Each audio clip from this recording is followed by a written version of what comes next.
This was an interesting summer project. Let's talk about it. So, for several years now, I've conducted the pit orchestra for my hometown community theatre troupe. My goal has always been to provide the troupe with authentic, Broadway-caliber accompaniment to match their high-quality acting chops. In the past, making this happen has necessitated everything from learning my very first conducting fundamentals fresh out of high school, to condensing 5 read books into 3 custom books that matched my musicians' primary instruments. But this year was on a whole nother level. I got a call several months ago from our director, and when he told me that we would be among the first Kansas productions of Come From Away, an incredible musical that tells the true story of a small Canadian community opening itself up to thousands of diverted passengers on 9/11, I was very excited. Now, the first thing I always do after learning what our show will be is look up the instrumentation so I can begin looking for players. Your typical Broadway score will usually have piano, bass, drum set, some strings, a few brass, a handful of reed books, the usual suspects: flute, clarinet, saxophone, and the like. But I knew from listening to the album that this show would be different. What the heck is an ugly stick? Come From Away's music is inspired by the folk music of Newfoundland, Canada, where the show is set. Now, I am no stranger to folk instrumentation, having directed the pit for the Spitfire Grill last year. However, unlike the bluegrass music of shows like Spitfire, which relies almost entirely on strings, the music of Newfoundland remains much more closely related to its Irish roots, which results in a few key differences in instrumentation. Namely, the inclusion of the bowron, an Irish frame drum, and this. This is a tin whistle. Also commonly called a penny whistle, or simply an Irish whistle, it's a mostly diatonic fipple flute with a range of just over 2 octaves. It's distinct from the much more common recorder in that it uses one less finger on the front and lacks a thumb hole on the back. As a result, the tin whistle uses a simple fingering scheme where both the first and second octaves use the same fingerings, and you switch between them by just adjusting the speed of your air.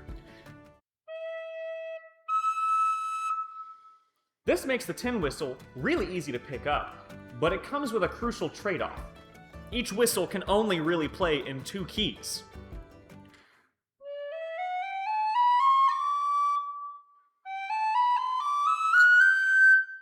Now, for your average Irish pub band, this might be fine.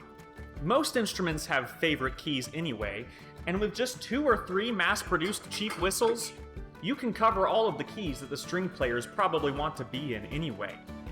However, this is musical theater, a world in which songwriters seem to be in a competition of who can incorporate the highest number of unpleasant key signatures into their show. So, I was gonna need a lot of whistles. This is the list of flutes and whistles that are called for in Come From Away's whistle book. This looks really scary at first, but let's do some narrowing down. I decided early on that I was not going to attempt to play the flute, because I would pass out about 4 measures in, so let's ignore those and just plan on playing those parts on a whistle. I also have no idea where I'd get Uilleann pipes, let alone how to play them, so that's out. This one is just a high D whistle with a microphone, so I'm not counting that. I'm fairly sure from listening to the album that the original production only used a mid-range G whistle, so let's get rid of this mystery unspecified G whistle. And I'm also pretty sure that a mid-range and low F whistle are the same thing, unless you have Hulk-sized hands that can play a true bass F whistle. So that's another one out. Finally, I soon discovered that my hands are just plain too small to play a low C or A whistle, so those were my final eliminations. That left me with 12 whistles that I now needed to source. The first 4 are easy. High F, D, C, and B-flat whistles are mass-produced and affordable, available for less than $20 each. However, that's where my luck ran out. As far as I can tell, whistles in each of the remaining 8 keys are either very expensive or effectively don't exist. I was stuck at this point for a few days. Until I realized something. This is effectively just a glorified tube with holes. Surely it's possible to make them at home with common tools, right? Well, of course, The answer is yes. Now, before we go any further, I feel like I should add a disclaimer. I am not a professional whistle maker or player, and as you can probably guess by the taped over holes on some of my whistles, my instruments are not professional quality either. With each whistle I made, I got better at the process, but you should still take any of my advice with a grain of salt, and I cannot guarantee that my process will work for you, as there is a lot of trial and error involved. I recommend reading Guido Gonzato's Low-Tech Whistle Guide before getting started. It helped me a lot. With that out of the way, I think the best way to show you how I made my whistles is to make one more together. Let's call it the Encore whistle. I began by purchasing various sizes of PVC pipe, 1/2 inch SDR11 for high whistles, 3/4 inch SDR11 for mid-range whistles, and 3/4 inch Schedule 40 for low whistles. This is all consumer-grade PVC that you can find at your local hardware or home improvement store. I also bought 1-inch Schedule 40 that would probably be a good fit for the bass A whistle had I ended up making it. Seeing as my alto A whistle clearly has some defects based on the tape I had to use to improve intonation, let's select the 3/4 inch SDR11 pipe and try to make a better one. But before we start cutting and drilling, we have to have a plan for the most important part of any tin whistle: the mouthpiece. The mouthpiece is the part of the instrument that you blow into, and it's where the airstream is split, inducing the vibration that creates the sound.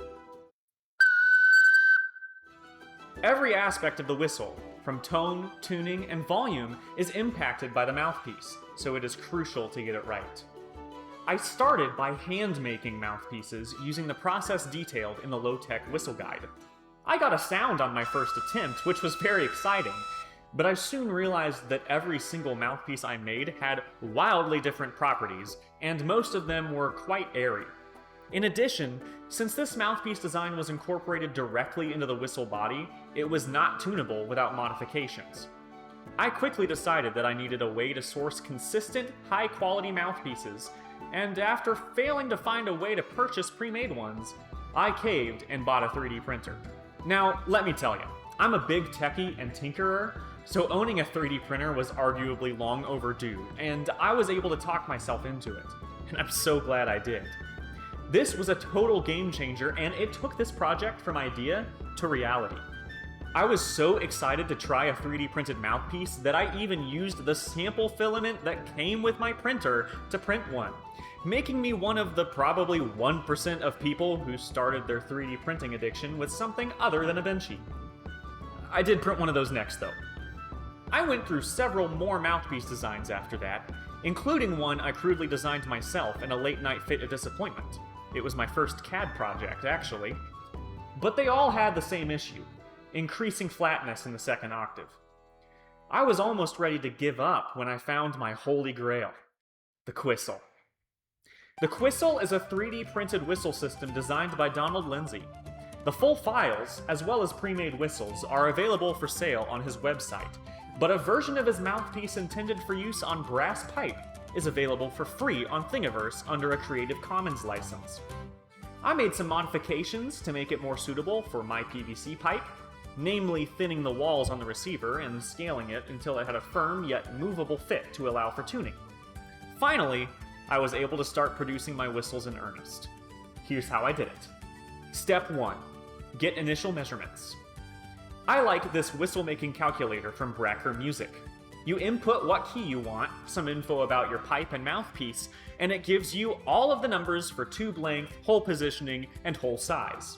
Keep in mind, though, that you should consider these to be estimates. We'll probably need to make some adjustments later. I recommend sticking with millimeters in the calculator, since working in inches with decimals is a pain.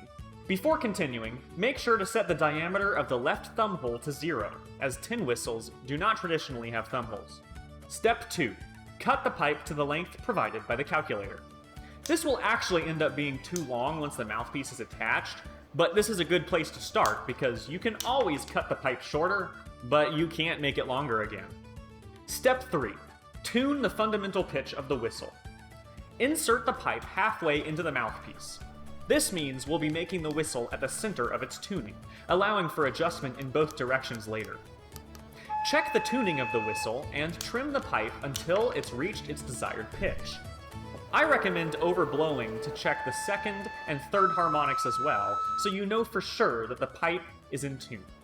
Otherwise, you might be subconsciously correcting the tuning on the more flexible first harmonic with your airspeed. Step 4. Mark the whistle. Draw a straight line down from the middle of the pipe and mark where the holes will be drilled, measuring from the foot. I also write the hole sizes next to these marks so I don't have to look back at the measurements anymore. Step 5. Drill and tune the holes.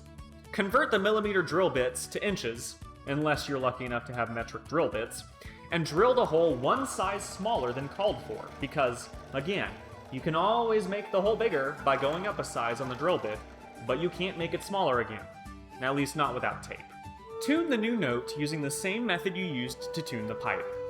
Make sure your tuner is set to just intonation, since the tin whistle is a diatonic instrument. As you tune, play all of the notes you have so far in sequence, in both the first and second octave, to make sure consistent airspeed is maintained. In my experience, the tuning between the two octaves may sometimes have to be a compromise, especially in the upper half of the second octave. If a note is too flat, widen the hole. If it's too sharp, you probably drilled the hole too big, and it's time to decide between tape or starting over. Repeat until all holes are drilled. Using a deburring tool as you go to get rid of jagged edges is recommended. It can also be used for very fine tuning adjustments. This particular whistle was trending flat as I was making it, so I started drilling holes slightly larger and further up the body to compensate. The more whistles you make, the more easily you'll be able to make these on-the-fly adjustments. Again, the measurements we got from the calculator should only be considered estimates. Your ears and your tuner have the final say, and that's how PVC pipe becomes a tin whistle. But if you have small hands like I do, here are some additional modifications that may make playability easier on large whistles. Adding a thumb rest if your right pinky cannot reach the whistle to stabilize it. Reducing the diameter of the ring finger holes in the calculator to shift them up, reducing the needed reach. Be careful though to not make them too small or those notes will play very softly. Drilling the ring finger holes outside of the center line to make them easier to reach. Drilling ring finger holes at a 45-degree angle downward to cheat the outer opening upward by a few millimeters, although this is tricky and can crack your pipe if you're not careful. So, how does our new whistle sound? Let's give it a try.